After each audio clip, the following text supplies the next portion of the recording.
Good morning. This is the first regular monthly meeting of the Greenwich Board of Selectmen. Please rise and join us in the Pledge of Allegiance.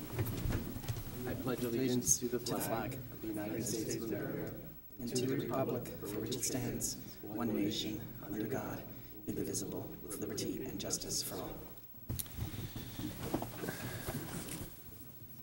This is a public meeting, not a public hearing. The chair reserves the right to call upon any interested attendee to make a comment or primarily pose a question on any matter that's before the board today. There's a copy of the meeting's materials on the table as you come in, as well as is posted online under the Selectmen's tab of the Greenwich website.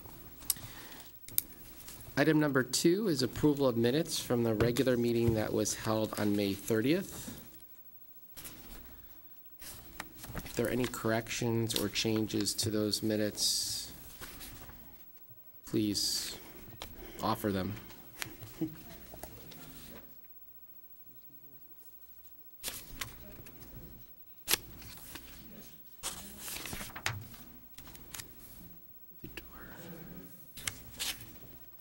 Do you have any? No. If not, is there a motion to approve the minutes? There is. Second. Okay, all in favor? Aye. Here.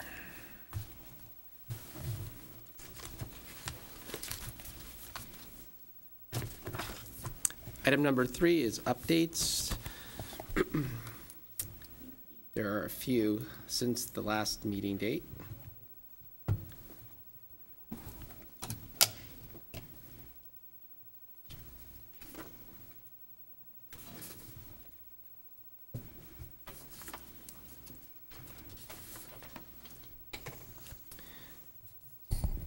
On Friday, June 2nd, Mr. Toner and I were pleased to participate in an event sponsored by the Old Timers Athletic Association honoring Coach Terry Lowe with their Lifetime Achievement Award. And for those who are very familiar with aquatics in the town of Greenwich, and particularly at the Greenwich High School, I know that Terry Lowe has been an indomitable presence there for 50 years. He began his teaching career and coaching career back in 1967. And it was a wonderful program because we heard from several of his former students who are now parents themselves and talk about the life lessons that Coach Lowe bestowed upon them. So while he's had a tremendous coaching career, winning numerous titles, the message wasn't necessarily just about the winning. It was about the lessons he taught them, and even his son spoke as to what his father taught him. So we were pleased to cheer on Coach Lowe, who we all have known for many years.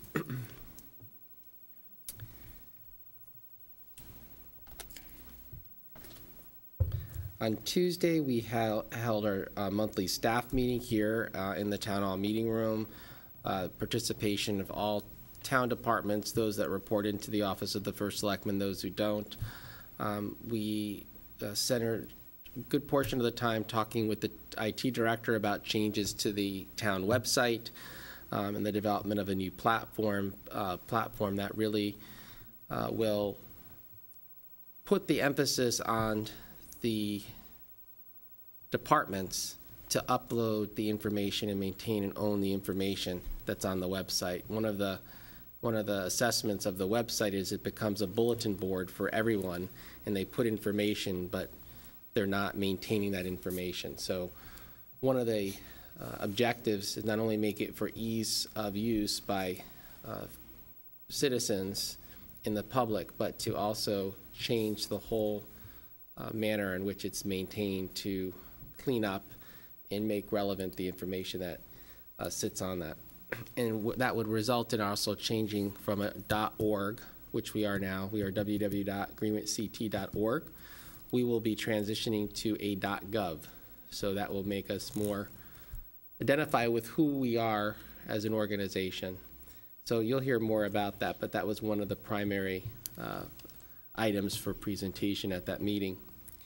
Another element that we heard updates from several of the departments that I thought was an interesting interesting for edification.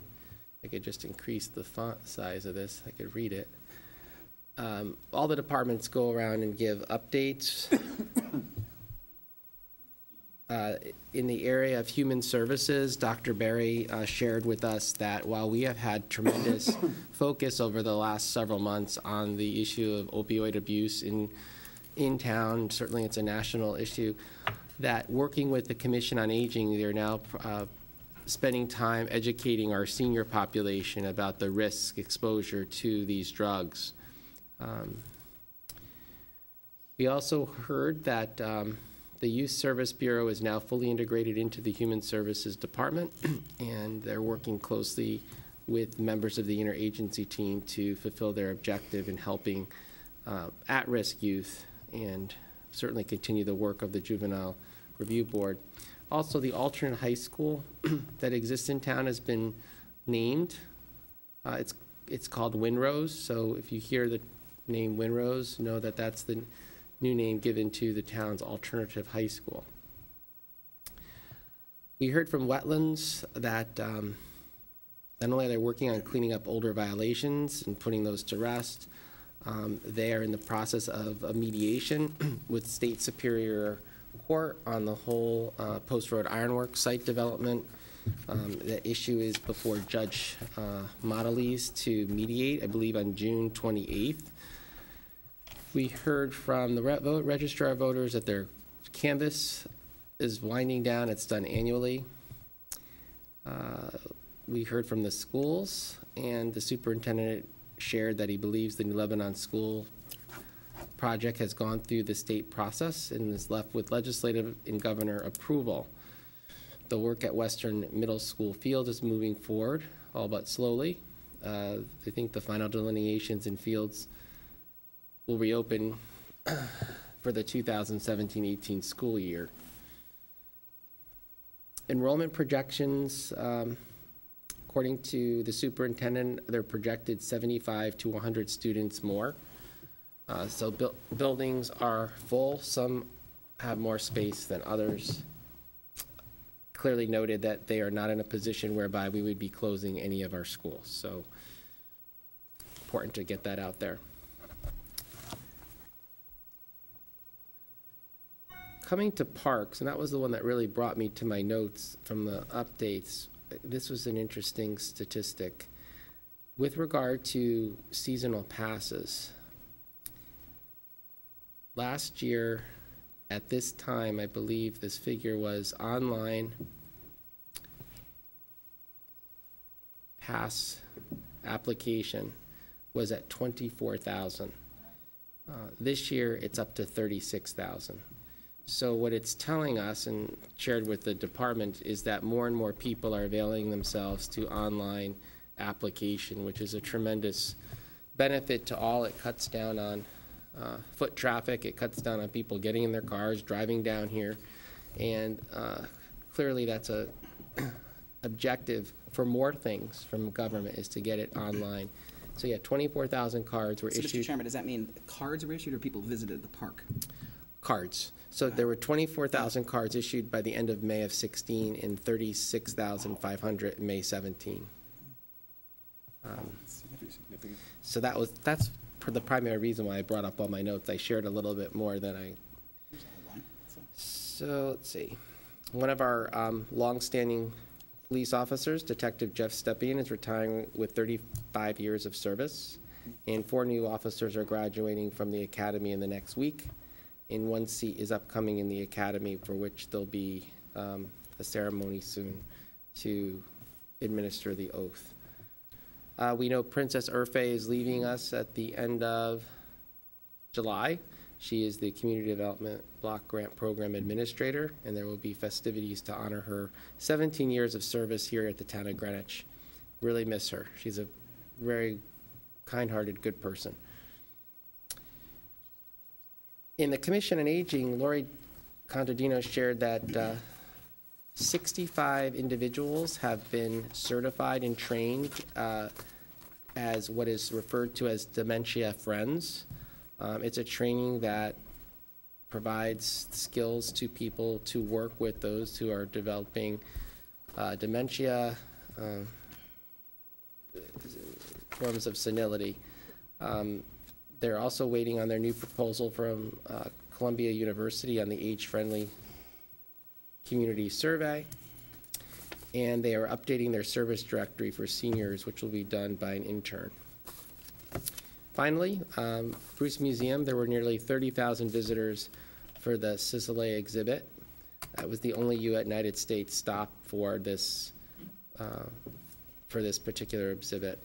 This weekend, they're opening up an Andy Warhol exhibit. So those were just a little bit of a titillating sense of what the departments share when we do updates after our topical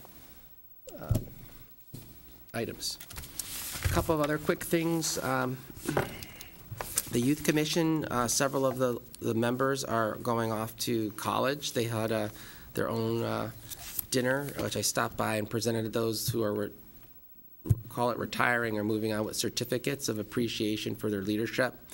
The new leadership is formulated, and we'll look forward to working with them very shortly. Last evening, there were two events. I saw, Ken, you were at one. You were at the 50th anniversary of the Grace Notes. For those who are not familiar with the Grace Notes, they are a volunteer group committed to providing and inspiring groups. Notably started out with those in senior homes, retirement homes.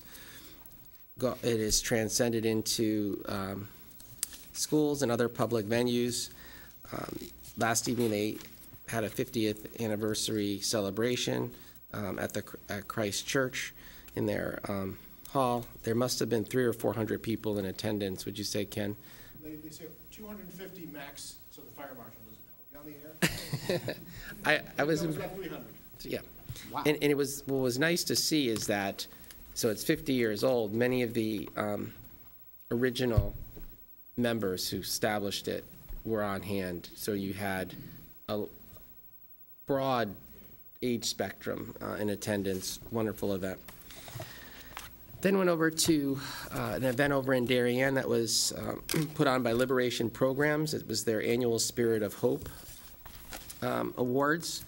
They recognized 3 individuals for their work in the area of addiction services and recovery.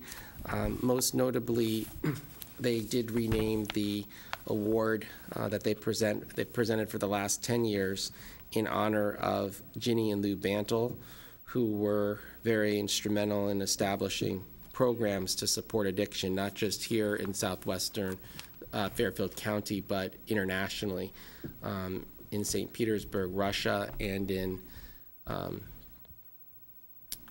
Poland. So that was nice. Oh, thanks, Paul.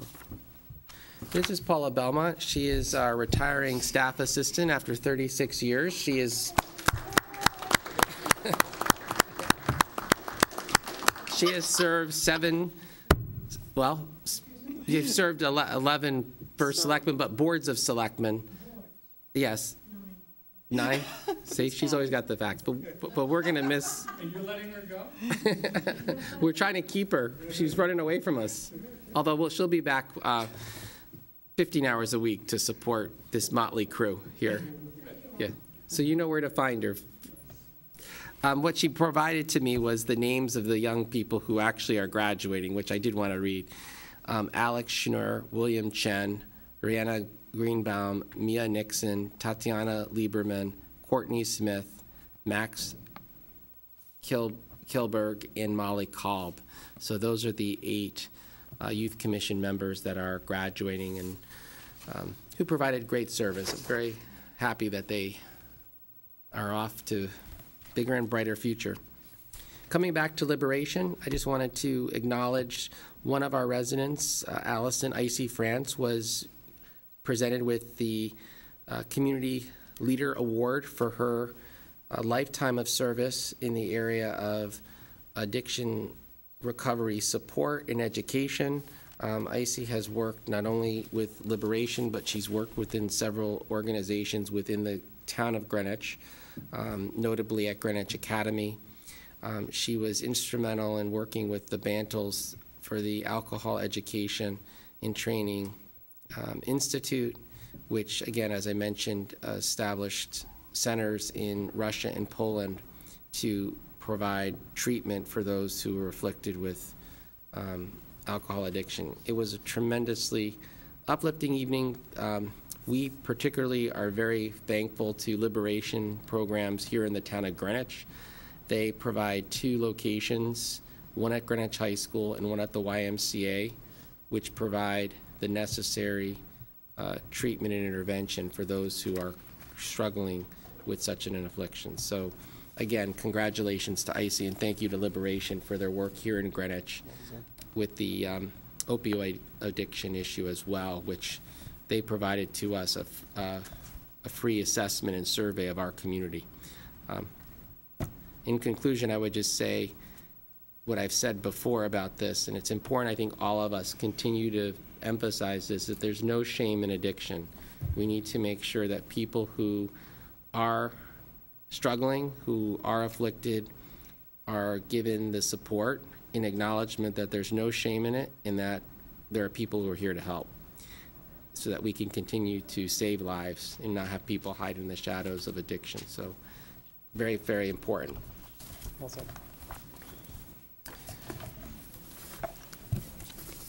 Finally, 2 quick items. One of them is at a public, came through Public Works. It's actually a state project. Well, this is a local project. There's a state project. We would receive notice as well. But yesterday, a release went out about the Old Greenwich Storm Drain Improvements Project.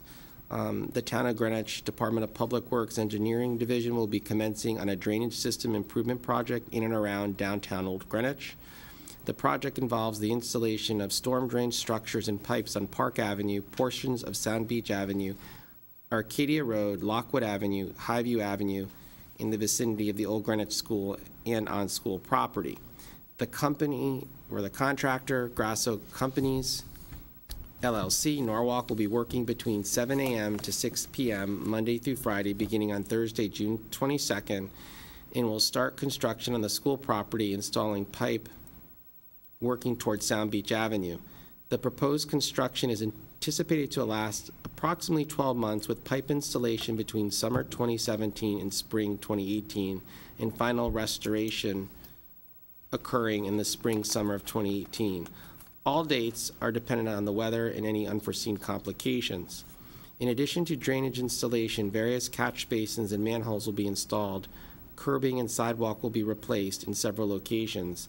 Park Avenue will be entirely repaved. Portions of Sound Beach Avenue, Arcadia Road, Lockwood Avenue, and Highview Avenue will be repaved, and new pavement markings will be applied. Prior to working in specific area, the street will be posted with no parking between 6 a.m. and 6 p.m. signs. Please take note of the posted signs in the town's right-of-way to be sure that vehicles are parked in designated off-street parking areas. Any vehicles that are not moved will be towed. In addition, daily lane closures will occur and temporary traffic control devices will be installed to protect motorists and pedestrians. It is important for the safety of the public and the contractor's staff that all pedestrians and drivers obey uniformed traffic personnel and all posted traffic control devices. It is the town's policy to keep persons informed and involved when such projects are undertaken. The engineering division of the Department of Public Works, along with CDM Smith, the design consultant, will be working together to make sure you are informed and aware of project updates. Please check the Town of Greenwich Public Works webpage for regular updates related to this project at www.greenwichct.org, Government Department of Public Works. We understand there will be some inconveniences, and we ask that you please be patient during the construction period. Anyone interested in obtaining further information can contact Jason Kaufman, at civil engineer, Monday through Friday between the hours of 8 a.m. and 4 p.m. via his telephone 622-7767 or via email jason.kaufman@greenwichct.org. So this is certainly going to be an inconvenience, but it's also reflective of the fact that after many, many, many years of work on the part of Public Works, the Flood and Erosion Control Board, the RTM, the BET, hearing about what are we going to do to advance the stormwater improvements. Now you're beginning to see them. And so we went from study, assessment, plan review, plan now implementation. And the plan implementation is no doubt a headache. If anybody's been driving around central Greenwich lately, Church Street, Sherwood, Mason Street, it's inconvenient, it's unpleasant, but it's what infrastructure repair and renewal looks like. And so, as everybody just, what's the expression? Keep cool and carry on, or something. That's one Stay expression. calm and carry on? Is that it? Yeah, that's one expression. It's not the one we were thinking of, Peter. Is it keep? It's keep calm, carry on, which we have up in lights on Park Avenue now, because we're already there on the water line. Oh, okay. Well, And look how calm you look. We're actually This is- into it. you're going to be our spokesperson. Yes. You're hired. You're hired. I will do something that will make you fine. Yes. You got the right attitude. The other item pertains to actually a state project, and that is, we just got notification yesterday that there is going to be commencing work from 95, here it is. The Connecticut Department of Transportation's Division of Highway Design is developing plans for resurfacing bridge rehabilitation and safety improvements on I-95 beginning at the New York-Connecticut state line and extending approximately 7.34 miles.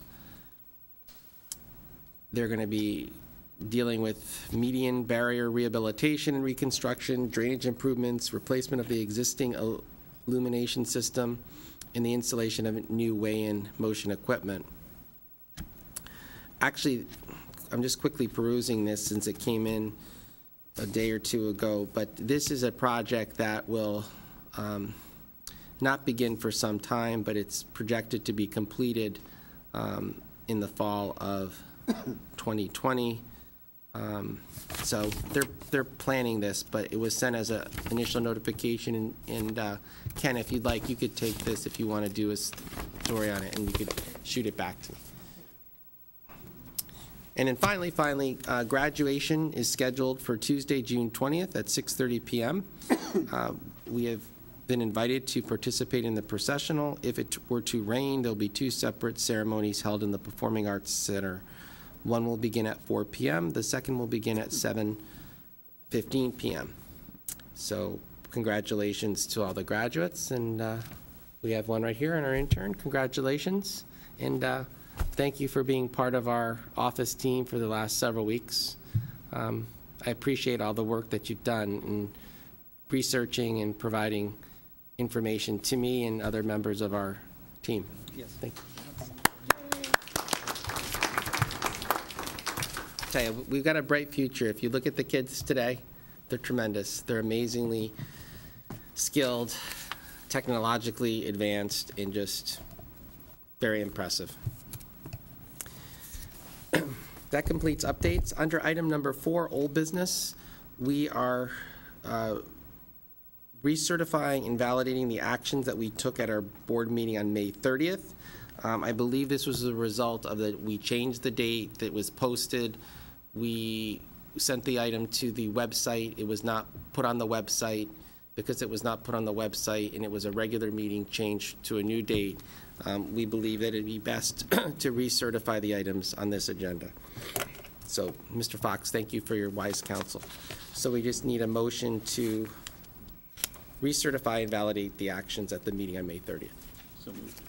Seconded. Okay, all in favor? Aye. Okay, moving to new business. We are being presented today a request for the relocation and expansion of a program called Greenwich Cars and Coffee. We had previously approved this for 4 dates. One of them, I believe, took place, right, Sebastian?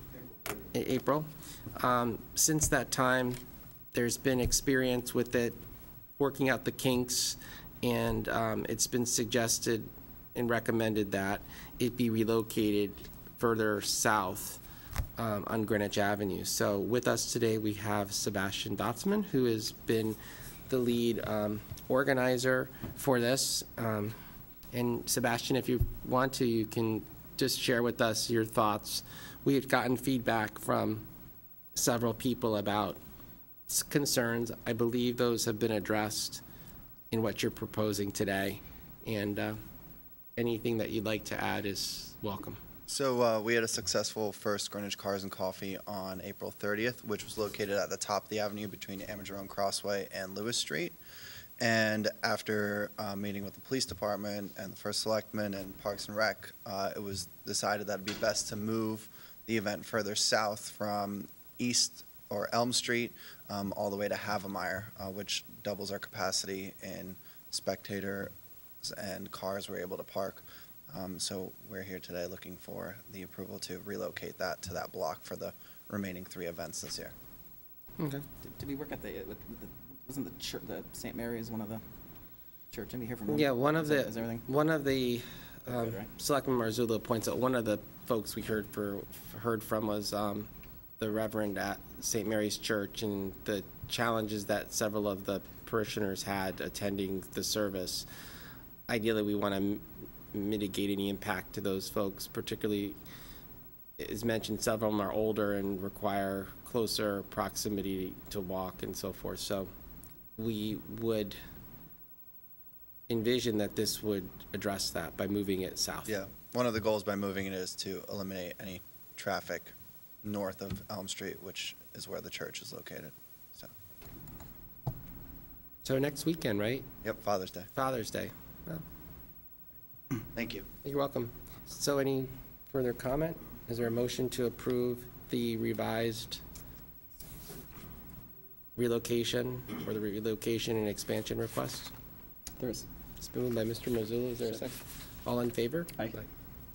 Sebastian, also congratulations on the film festival this year. That was Yes. Yeah, that was well. You missed Flo Rida, Peter. You weren't there for that. I'm not a cosmopolitan guy like you, but I'm glad that you went. You represent us well.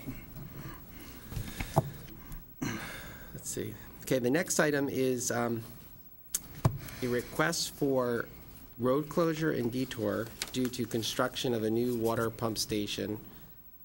This has been an ongoing project. I pass it on my way to work every day. It's moved along nicely. With us today, we have representatives from Kovacs Construction, and we welcome you to come forward and explain what we expect is going to happen. Okay, I'm Wanda McGarry, Ray Battistoni. Last year, obviously, we shut the road down in order to put temporary piping in order to relocate for the old pump station to continue to work, so that we could build the station. Well, the station's now built, and we're getting power as we speak, which has been a struggle with the weather and all. We need to now close the road again to remove all the temporary piping that's there now. We have to run approximately 500 feet of new sidewalk on that same side of 2 Anderson Road. Part of it, we have to dig out curb to curb. We have to do a connection to 3 Anderson Road, which is going to make us have to shut that road down. Same as last year, we're going to do the same detour signs. We are going to leave 3 and 5 Anderson Road available for them to still leave their driveways. They'll have to turn, obviously, one right, one left. And we're looking to have the road closure from when school ends, June 20th, and to stay closed until before school opens, September 1st. Yeah. Okay, so that And- was about 8 weeks? Yeah.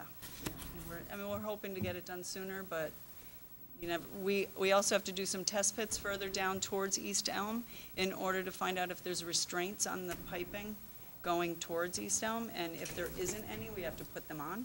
And if they are, then, that's good, we just backfill. So, yeah, we're hoping to be done, but, yeah, we're looking for 8 weeks. What is the projected completion date for the overall project?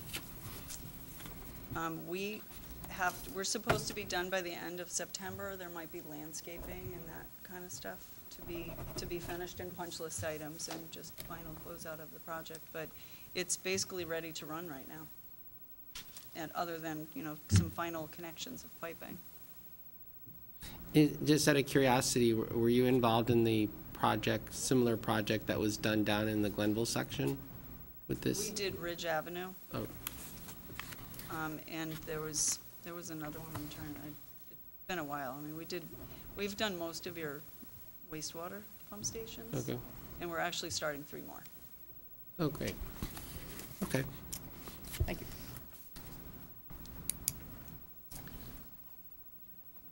No other questions? Does anyone have any? So I'm going to lose my favorite shortcut. Yes, you are, I'm sorry.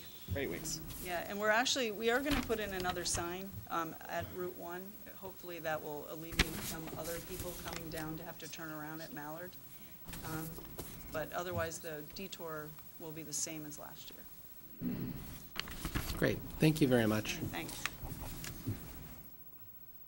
Is there a motion to approve the road closure, Anderson Road in detour, as is presented in the letter May 31st, 2017 from Kovacs Construction? So moved. Seconded. All in favor? Aye. Thank you. Okay, the next item on our agenda is a request to establish a 25-mile-per-hour speed limit on Echo Lane. With us today to address any questions is our Traffic Operations Coordinator, Melissa Evans. You got it. That is my actual title. You made it easy for me. You wrote it on the... I know. My target audience. I know my target audience. Good morning, still, I think. As you said, this is a request to establish a 25-mile-per-hour speed limit on Echo Lane. We actually received a request a while ago from a resident of Echo Lane to take a look at it. They initially were asking us for something much lower. They were hoping, the street could maybe be posted for 15 or 20 miles per hour. So we had a lot of back and forth about that. We did some traffic counts at that time, which I included in the report. The 85th percentile speed was 27. They don't have a huge volume of traffic through there, and the 85th percentile speeds are very reasonable, but we did have some outlying speeds that were less than desirable in a small residential neighborhood. I realized today before I came down, the one thing I did not include for you all was the map, but I'm hoping you're all familiar with where this is. It cuts basically cuts between North Street and North Maple Avenue via Andrews and Ridgebrook. And so they do have, kids on the street. There are no sidewalks. They do have a couple of bus stops that pick up for an elementary school and Central Middle School through there. So it's just a standard 25-mile-per-hour request. Okay, that sounds reasonable and necessary based upon your observations as outlined in the memo of June 2nd. Any questions? Nope. Is there a motion to approve the installation of the 25-mile-per-hour speed limit for Echo Lane? So moved. Okay, without objection. Thank you. I'll get the form down to Okay. you next week. Thank you. Again, thanks for your help on that other issue with the loading zone. All taken care of. Well done. Sure, Thank no you. problem. You're welcome. Thanks, Melissa. Okay, so the next item on our agenda is, under new business, is an ordinance prohibiting waste associated with natural gas and oil extraction. And joining us today are several folks. Richard Margonat is here to present it to us. Good morning. How are you? Nice to see you, Rick. Good. Hi. Some of the folks are Jim Herm, Anita Brooks Kosiba, Jane Kochesberger, Maria Mikhalajic, Jay Loudon, and Bob Brady, who are sitting with us today. And I'm a COSCOB resident and a lifelong resident of Greenwich, and very concerned with our water supply. And we are members of a group called Greenwich Conservation Advocates. And as such, we wish to protect our natural resources, notably by way of this ordinance, our tremendous quality of water that we have here in Greenwich. As you know, 60% are on public water supply and 40% are on well. This is an ordinance that will ban or prohibit the importation of fracking waste into Greenwich, and the concern is that fracking wastes that are leaving states such as Pennsylvania in great volumes will be reprocessed in Connecticut or in other states and somehow make their way here and end up in our water supply, in our waste treatment plant, on the hands of our responders, our emergency responders, and in our wells. And it's an opportunity for us to be preemptive and to act now, because we are not getting the support that we had hoped from the state of Connecticut, despite the valiant efforts of our legislators.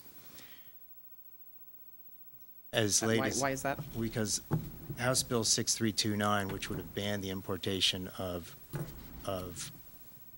waste in connection with hydraulic fracturing, was not passed yesterday in the House, in Senate, and General Assembly. And so we are now in a situation where a bill that potentially would bar these wastes from coming into Connecticut, pending regulations being prepared by the DEEP, has not passed. And it had been widely anticipated that the bill would pass, but it has failed. Now, in parallel to that bill, the 18 towns across Connecticut have passed municipal ordinances banning fracking wastes, and the form of the ordinance is substantially the same as the one that is before you. What we want to do is get your attention and get the power of your offices behind town departments to help us move this ordinance to the level that it needs to be brought to get it passed. We have, on the track with the RTM, brought it to the attention of the legislative body. We've hit all the districts in anticipation of this item coming up on the call on Monday night. It's item 12. And we anticipate that it will be postponed until September while a subcommittee investigates it further for the purpose of informing members of the RTM. It is a complex topic. It involves a waste stream that is large. Pennsylvania is exporting to 8 states. They had 1.5 billion gallons of waste alone in the first half of January 2015 that went to landfills, that went to injection wells. If you look at the science, arguably some of this material in the injection wells is attributed to earthquakes, and there are complaints about that. There are lawsuits about that. We have an opportunity to head off a problem as a municipality to pass an ordinance. We have the authority to do it. Attorney Fox, the town attorney's office, met with us early on and was recommending that we get a subcommittee together of the legislative and rules and the land use committees, and we will study that over the summer. But we need the help of the Board of Selectmen to push the issue, because we're not going to get the support of the state of Connecticut just now. What's happened, the status on the state level, is that there will be, in effect, a moratorium under Public Act 14-200. And that moratorium will expire when the DEEP promulgates regulations with respect to the handling of this kind of waste in our state, including what could be some beneficial uses of this material. And given the science that we've seen from Duke and Yale, these materials have been supplied to you and to members of the RTM. It is extremely debatable whether or not these uses are going to be beneficial for our town and other towns, which is why 18 towns have stood up and said, we don't want it, and have passed ordinances, and there are more towns to come. Yes, sir. Yeah. How will this, because Greenwich geographically is a border town, coming in for Pennsylvania in terms of interstate commerce laws, is the ordinance banning the disposal of in places in Connecticut, or even stopping from coming through the state, No. going to another? No, in fact, there's a specific provision in the ordinance which states that there's no intention to ban the interstate commerce of this material. We cannot do that. We're conscious of that. There's also a provision in here that, that deals with the severability. So if there is something that's in conflict with state law that's struck down the other provisions, it's well tailored to account for transportation and any conflicts. And that's one of the things we'll study over the summer with the help of the law department.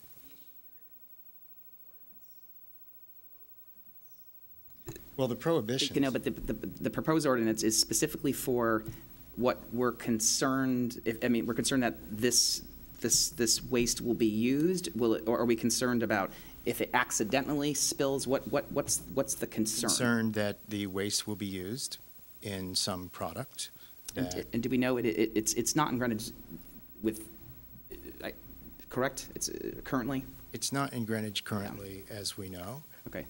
but given the volume of waste that's being produced in wells in Pennsylvania, we understand that those wells, the volume of those wells and the amount of those wells will grow, and they will be looking for waste sites. So much, it's such a concern that New York State has banned fracking, has banned this waste. Vermont has banned it. The country of Scotland has banned it. And as I said, towns across Connecticut are getting fired up about this. And So the hesitation on the state level is what job, what they're. we don't know, don't okay. really know. But, the state has other problems, other concerns that we have discussed at, the local level and at the RTM, the budget in particular. I don't know why they turned it down, but it's been up at least 5 times for consideration, and no doubt those of us who want this material banned in the state will be back again. But in the interim, we can do something as a municipality to protect our water sources and our land. We don't want it down at the dump. We don't want it in our wells. We don't want it in Aquarian, our water, Eversource's water.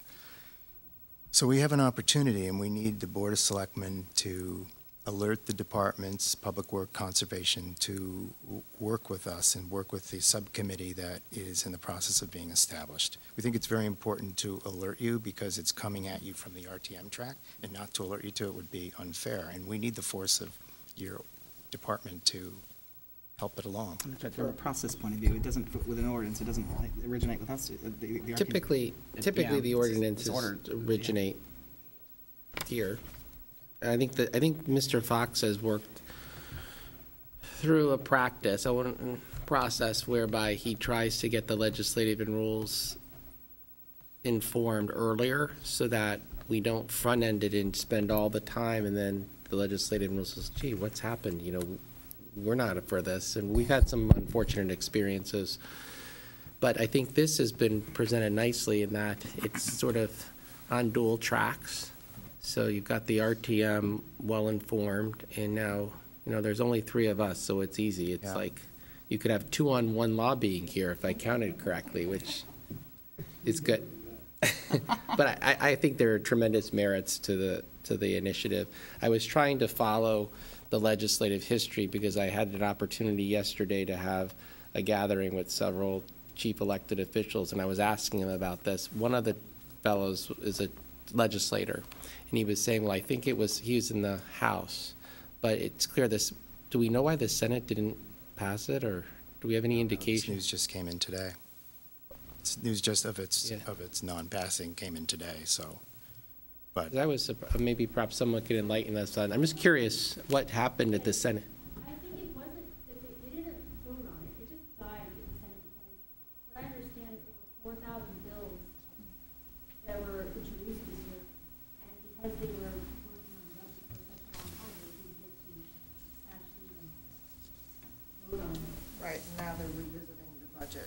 So it's one of a number of bills that That's sort of different died. than, okay, that's different than voting But no. we can certainly provide additional information from those lobbying and working directly in support of it, and we stay in touch with. So this is more of a process question about the legislature, and I I interned up there many years, I don't remember this for sure.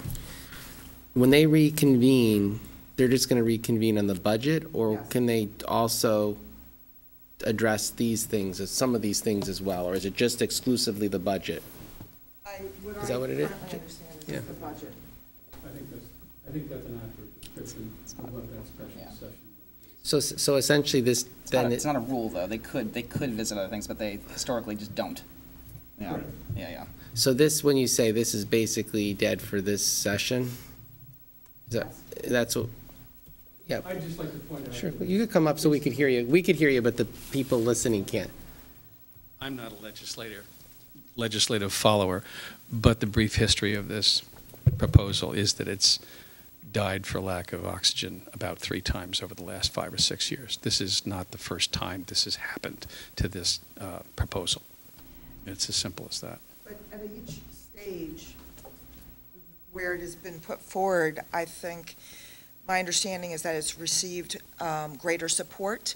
So the first year, I believe in 2013, it died in committee, Environment Committee, and we've made progress all along, although I was not engaged at that time. But there is quite a bit of education and misinformation that has been spread about it, and a lot of that has required people to make corrections at the state level. There's even an OLR report which is misleading those constituents who might advocate the most effectively about it.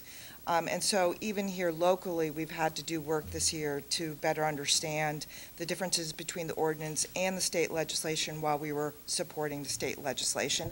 And that's something that will have to be reviewed in detail by the subcommittee and those with legal degrees who will appreciate the legal definitions and the differences which need to be better explained. Jay, the states that are using fracking and truly the millions of gallons of water, where is it being deposited? I mean, it has to go somewhere. There are 8 different states that are currently accepting, and I don't want to misrepresent because there's so much information I've had to consume or digest. Accepting for money? I mean, is that? Well, the yeah. concern is, I personally have a concern that with the budget crisis we have and prior consolidation of different departments under the DEEP, that they have their hands full currently overseeing a variety of issues at the state level. It's a charge to. And this would basically be impossible for them to regulate or track where this waste is coming from and what the constituents are, many of which are chemical and some are naturally occurring, including radioactive material, because the Marcellus Shale area is known to be highly radioactive. So it gets very complicated, and one reason why having a subcommittee of people drawing from different professional backgrounds is so important to review it, as well as the legal language of the ordinance. It's more protective. You raise a good legal, I mean, maybe you could answer this, right? You raise a good legal point. I was just thinking of, and to take away this budget crisis for a second, I'm just Yes. going, if a state, charged for whatever reason, but you had individual ordinances throughout the state in towns, but the state is so I assume state will trump local ordinances? How does that work?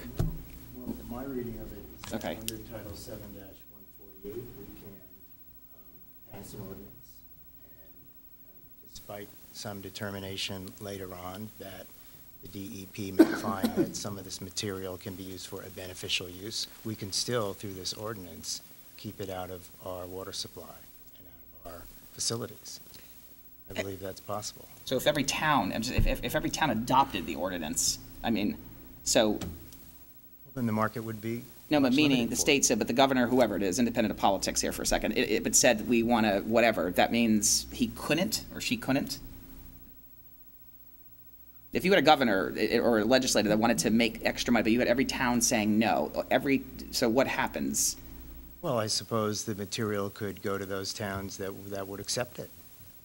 But we can decline to take it under our ordinance. And actually, our ordinance is much broader than any of the proposed state laws that have been out there that dealt only with waste from natural gas. Town ordinance. Our ordinance Okay, deals Trump with state, the other okay. wastes, oil waste, I didn't know the waste from millings, the waste from processing and cleaning equipment. Those are all wastes that weren't dealt with by 6329 or even the moratorium. When you We were talk at about risk for this millings, waste Rick, when you say millings, you talking about road millings? Millings, when a drill goes down and grinds, the debris from the drill falls off and is recovered. That metallic product. Got it. Okay, no, when I think of millings, I think of And it has to- road millings, and And it has to go somewhere. So our ordinance is broad. This is the ordinance that's being. I didn't know adopted. that. I didn't realize it's a town ordinance. We we're sure about that, yeah. So Wow. 6329, I was just trying to follow this, and I just started looking at this late yesterday. So it got passed in the House. It got favorable by the Environment Committee, it says, in March. And then contained in it, you mentioned this earlier, that presently there's a moratorium on it. But you said something else about the moratorium would be lifted? Because Well, this says, under current law, these activities are banned only until the Department of Energy Environmental Protection Commissioner adopts regulations to, among other things, control fracking waste as hazardous waste. So at some point, under Public Act 14-200, at some point, the DEP, pursuant to the requirements of that law, will promulgate regulations as early as July of 2017 and as late as July 2018. And the DEP will determine how this material can come into the state and how it will be utilized for beneficial uses. So at that point, it's coming in. There will be no moratorium. It will be regulated according to the DEP's regulations. I'm not sure I have the confidence as a citizen, not knowing what those regulations will read, that those will really help me protect my water supply. And if I have a tool here, an ordinance, that can keep it under control, then I want that in my I presume that the DEP, though, is acting on behalf of the once again, independent of what, they're not taking this on independently, right? If you had a governor, whoever he or she is, that is against this, wouldn't the DEP, I mean, why would the DEP take this up and figure out ways we can use this for monetary reasons, correct?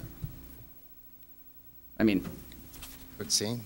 yeah, the reality is that, It's possible, one additional factor that needs to be reviewed by the subcommittee is that although the DEP is mandated under public law to draft those regulations or create those regulations, there's a legal issue in that the current mandate only requires them to develop regulations for one aspect of the gas fracturing process. So there's a broader cycle, and I believe some additional materials were included in the information distributed that point to other points in the development and processing where we will not have coverage of those wastes. And it's become a problem in Pennsylvania where they are now limiting certain beneficial uses, and they cited lack of transparency. But they have done things, including dewatering the brines and using the salts on the road as a de-icer. And they're now limiting that because they can't track the sourcing and the constituents, or whether these things, the expense of testing for radioactivity. Sure. So these are the sorts of details that need to be reviewed, and the legal language within the deep regulations requirements, because they're not inclusive as the ordinance is. So having the ordinance would put greater protections in. And you've already mentioned the severability issue, which means if we were to run into conflict with Connecticut, then that would address that conflict and eliminate the conflict, if I understand correctly. That's correct. Yeah. What about our neighbors, Stanford? What are they doing? Anything? I understand Stanford is considering it. I Uh-huh. don't know the exact status, but I had heard that someone interested in this topic was speaking to someone in Stamford. I understand Westport's looking at it. Good. Westchester has banned fracking waste. Many communities across New York State have. Because Stanford can affect our water also. Yes. And it's, May I speak to that? Yes. absolutely, yes. This is, Mr. Toner, it's a very good point because there's something called a PTOS. I cannot remember what that stands for, but it has to do with, thank you. That would be a place where effluent might be released after treated. And there's also a hazardous waste treatment facility in Bridgeport, which could be one of the places that would want to treat this waste. So I actually do have some friends of mine that live in Stamford and in other towns in our county who are currently working toward getting this ordinance adopted in their towns too, including in Stamford. There is one city councilman, I believe, who is already championing this in Stamford, but they needed to finish their budget negotiations first, and then this is going to be his next issue that's brought up.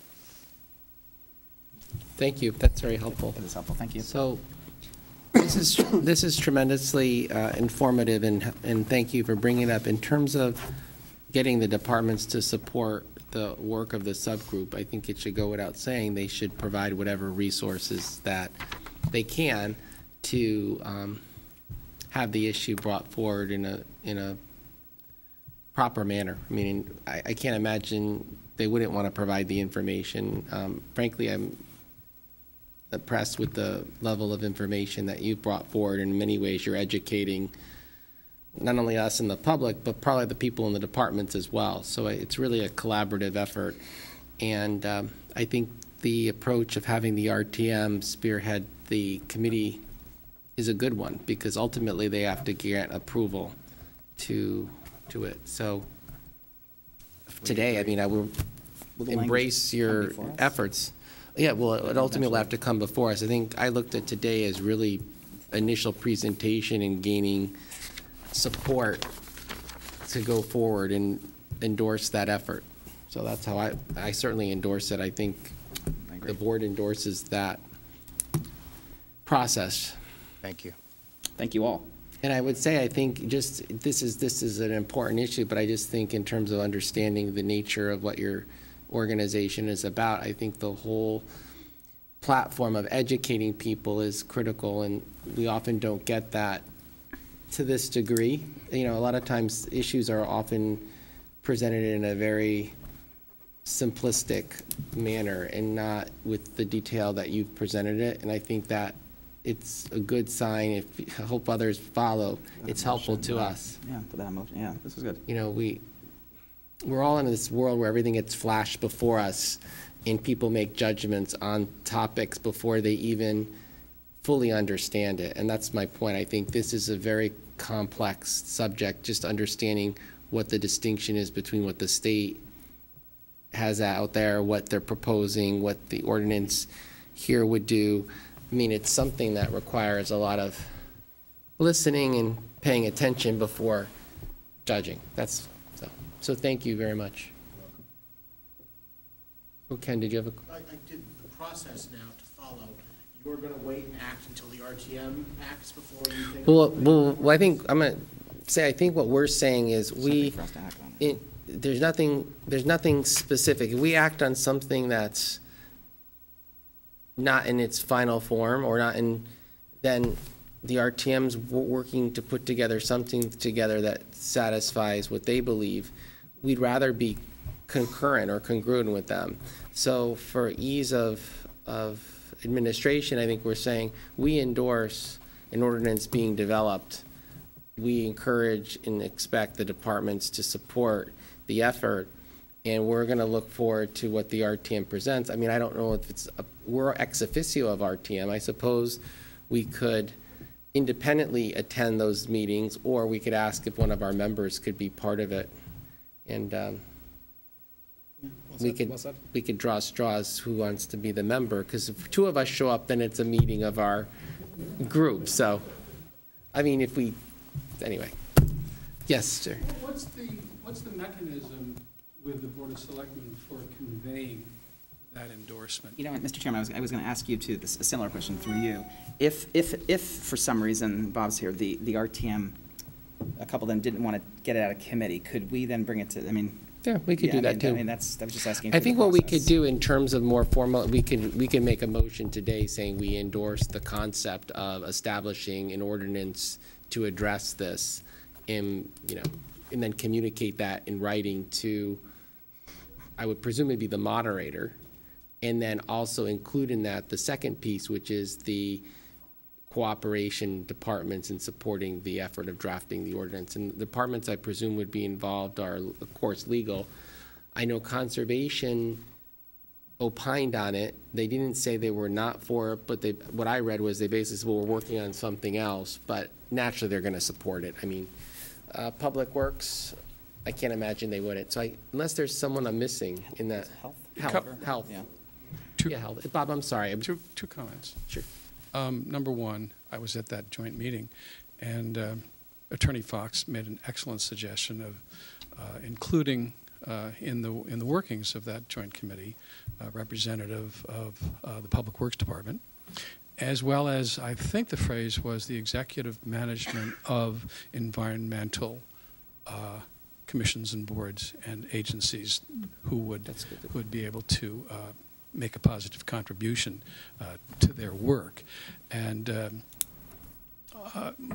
equally importantly, I would like to say I think it's a wonderful idea for you to make a motion of endorsement of the work of that combined committee.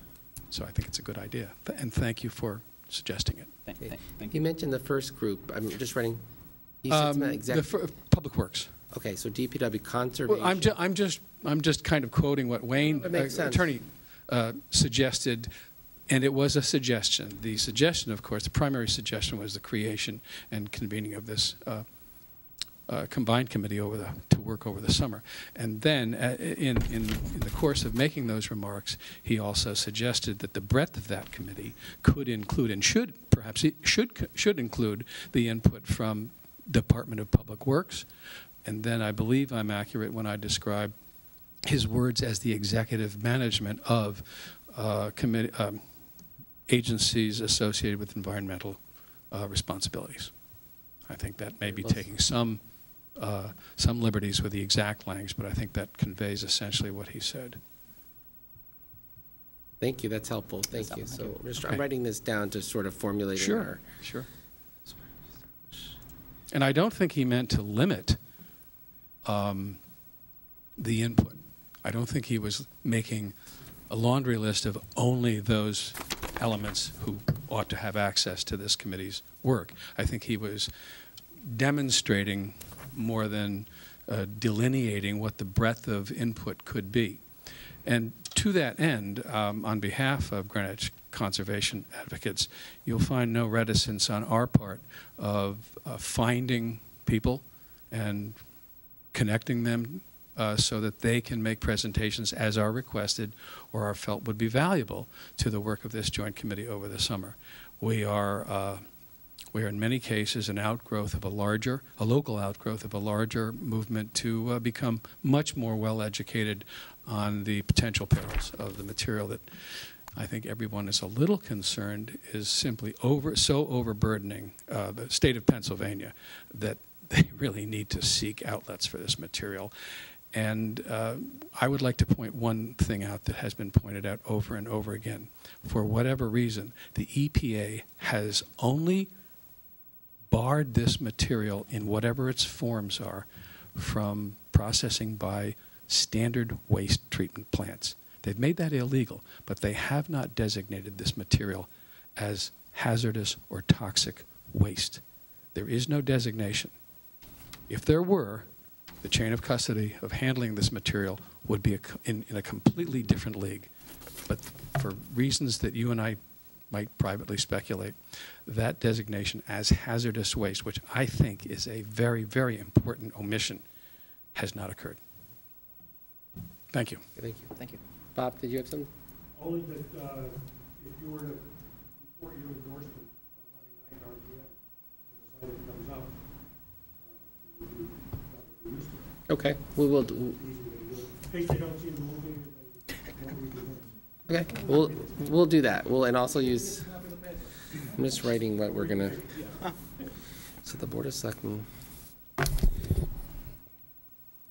Okay, so in terms of a motion, I would move the following and jump in terms of editorial. And Mr. Brandon, you're very good at wordsmithing. So I make a motion that the Board of Selectmen supports the initiative to establish an ordinance prohibiting waste associated with natural gas and oil extraction.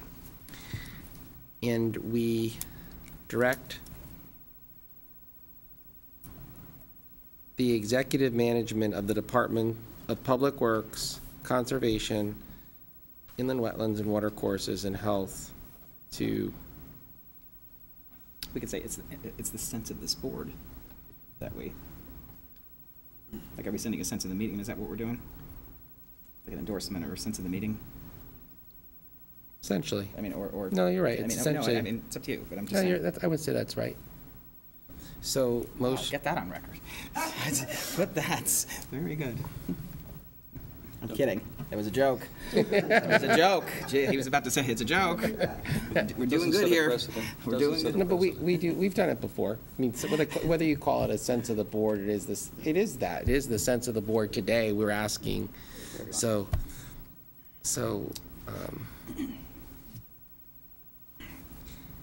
it is the sense of the Board of Selectmen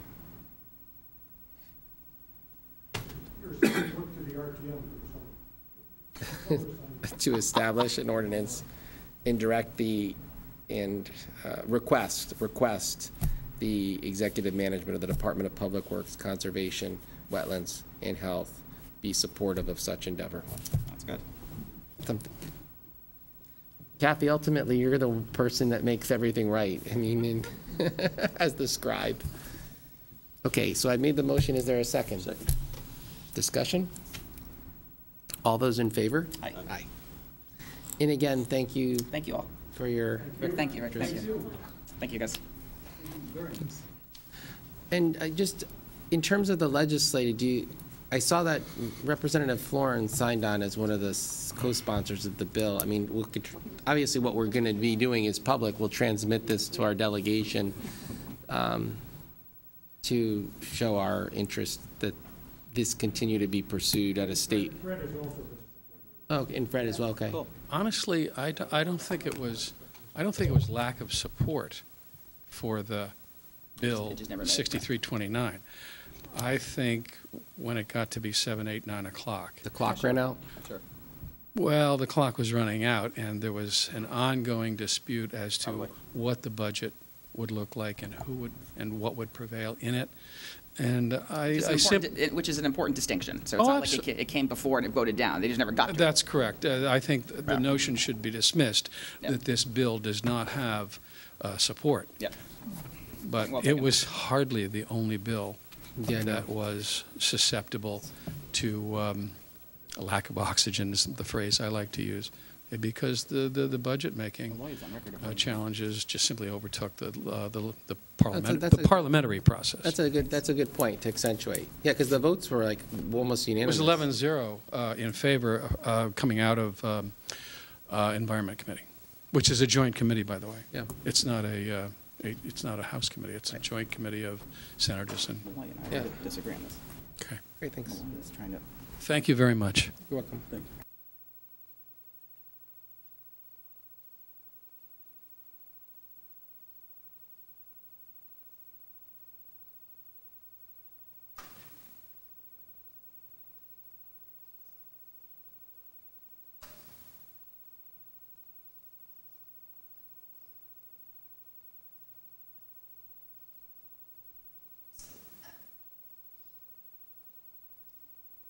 Okay, that concludes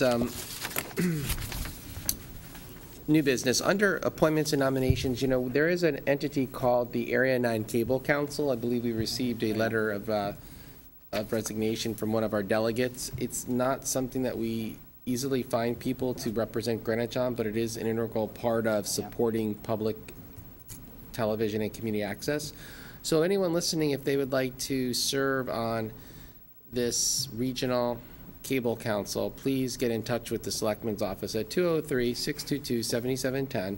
Mr. Marzullo is our Channel 79 public television representative, so in many ways, if you could spearhead finding people and Yeah. let me know, because I have Right. to appoint them By or a certain send time or no? as soon as possible, because I believe we try to have someone from the schools, Yep, library, yep, and then community at large. gotcha. And this person represented what, the community at large? Yeah, I Or mean, they could be a okay. citizen, and they would be our, I think there are a total of 4 from Greenwich who go to a meeting, I want to say quarterly, Yeah, it's infrequent, but yeah, but it's where we get our money from for for the grants. the grants. 10-4. Okay, any other nominations? Do you have anything, Mr.? Nope. How about Marie, though? She was Oh, re-upping. she's re-upping, yeah. How about her? She's, Marie Williams, she's been on the Historic District Commission. Why don't we just move her renomination for a term expiring March 31st of '22, because it's a 5-year term. I will second that. Okay, so I will move the renomination of Marie Williams to the Historic District Commission for a term expiring March 31st, 2022. It's been seconded by Mr. Marzullo. All in favor? Aye. Make sure Peter Crumbine or something. Oh, yeah, we have to make sure we send him an email. Yeah. Okay. Executive session, I believe we have one item to discuss in pending litigation in executive session. If there's a motion to go into executive session at this time, Seconded. without objection.